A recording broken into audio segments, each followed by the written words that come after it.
Hey guys, so I just put down the controller. I just finished playing Kena Bridge of Spirits, and boy, was this game absolutely astounding.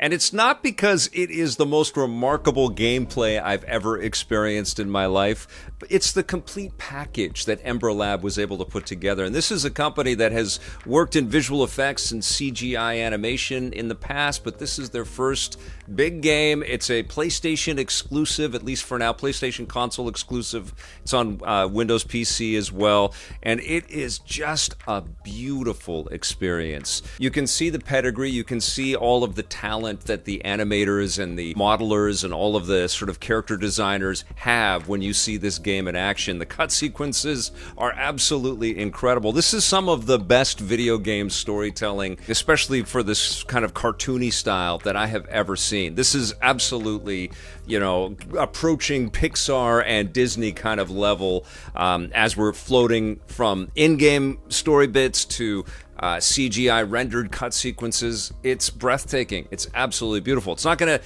you know, kind of supplant what Naughty Dog has been doing with their in-engine stuff, but this is remarkable work. It's really captivating, very easy to kind of just sit back and get lost in the atmosphere and the tale that is told for us, which is honestly a little bit more somber, and it hit me a little harder than I was expecting it to. Kena is that bridge of spirits. She is this, you know, mystically empowered character that connects with the dead. And there is this huge kind of examination from this kind of cartoony perspective around grief and about completing the journey and having to deal with that. And I was not expecting that, you know. I knew I was going to get a beautiful looking game, but I wasn't expecting this much grace in the storytelling and such a light touch with the way that the dialogue is kind of given to us and these characters present their stories and the people that they were missing in their lives. Kena has to be this empathetic little soul that travels from person to person and spirit to spirit and tries to help them. And it's really compelling. You like really want to see the end of these tales.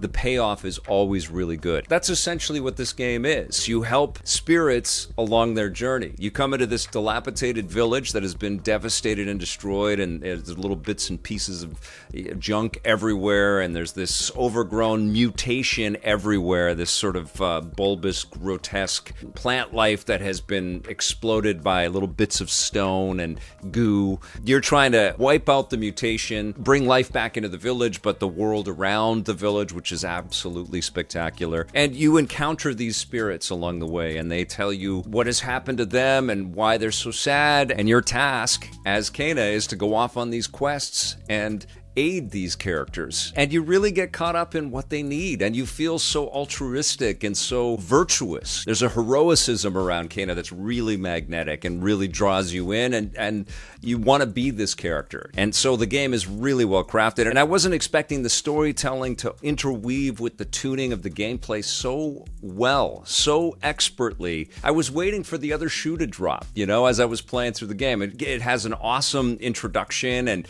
you go on a kind of contained mission that doesn't sort of take you too far into the environment. It's really there to kind of guide you and train you with the mechanics. You have control of these little characters called the Rot, and you collect a bunch of them along the way, and you can outfit them with different hats and things like that, and you can pull them together Pikmin style and use them as offensive weapons. You can use them to lift objects and help you solve puzzles along the way, and they become more useful as you gather more of them and you have more control over the powers that you have with them, as well as the mechanics of combat that you get. You have a staff that you can use kind of as a melee weapon. Later on, you'll get a bow and arrow, and then you'll be able to throw some bombs, and you'll be able to play with freezing time and stuff. Eventually, you'll be able to zip very quickly through the environment. So a lot of mechanics that we've seen in action-adventure platformers in the past. It's not like it's groundbreaking in that way, but it's tuned, and it's really easy to play. It's really easy to jump from story right to gameplay and just never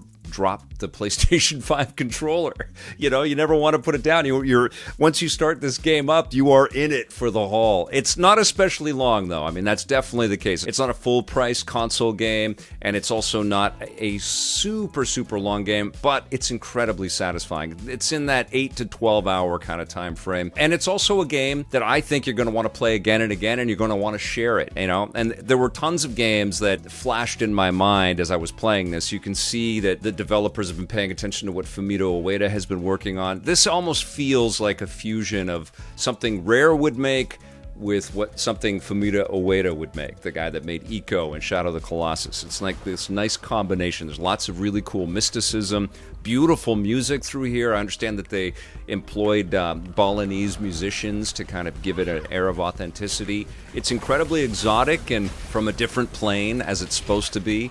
And there's some beautiful masks that are designed on some of the characters and some interesting creatures. There's also these corrupted bosses. That was the other thing, too. I mean, it's not just Kena and the different characters that she encounters to help. It's also all of the enemy types. You are going to see repeated enemies again and again, and they'll pop up from one section, they'll pop up again in another area. But they're so well crafted, and they're so cool, and they have awesome mechanics. Like there's this bug fused with an owl face kind of creature that's going to pop up. Lots of bad guys with masks on them. There's a little punky dude with a shield, but there's a carve out right where the head is. So if you can get an arrow shot right in between where the shield is and knock the character down, feels pretty damn good. Of course, you could beef everything up with some pretty cool magical attacks, and you've got some pretty great evasion mechanics in there as well. The one thing that I did find is that oftentimes you will become surrounded in the game, which keeps the difficulty level high and engaging. And I was pretty competent playing at the sort of normal base mode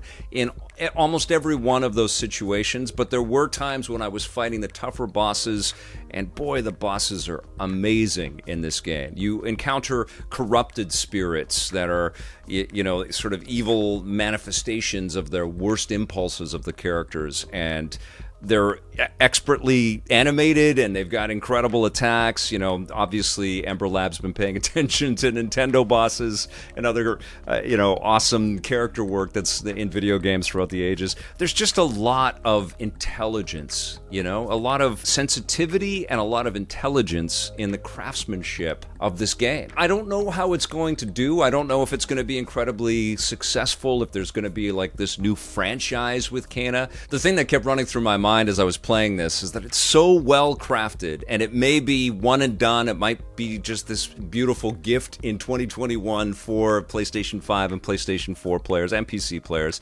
But I think it's a game that people are going to be talking about for years and years, and future generations of video game platforms. It reminded me a little bit of how remarkable the Mark of Kree was when that came out on the PlayStation 2.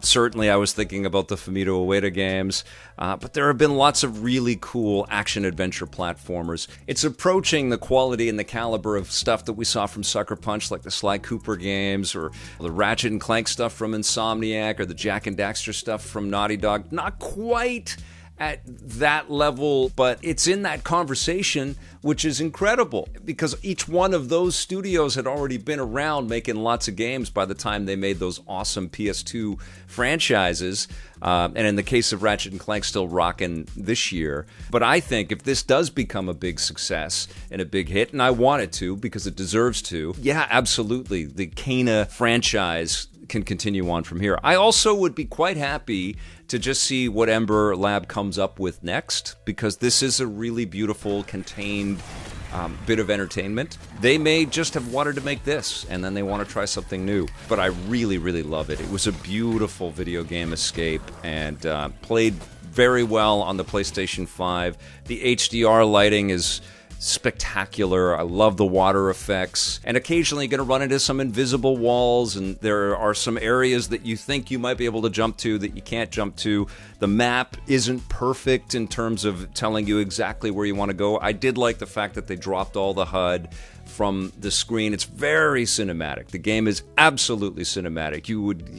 I'm sure if you have this on your flat screen TV and you have friends come over that don't play a lot of video games, they're going to think they're watching an animated movie. And you kind of get an animated movie as part of your game, which is pretty remarkable. And not only you get an animated movie, you get a good animated movie. You get a cool story that you're going to want to stick with all the way through to the end. And then I think you're going to play it again. This is a remarkable achievement, particularly because we know that Ember Lab is a small, up-and-coming developer, but I predict that they are not going to be small for very long, and I'm really looking forward to where they take us to next. I'm going to give Kena Bridge of Spirits an 8.5 out of 10.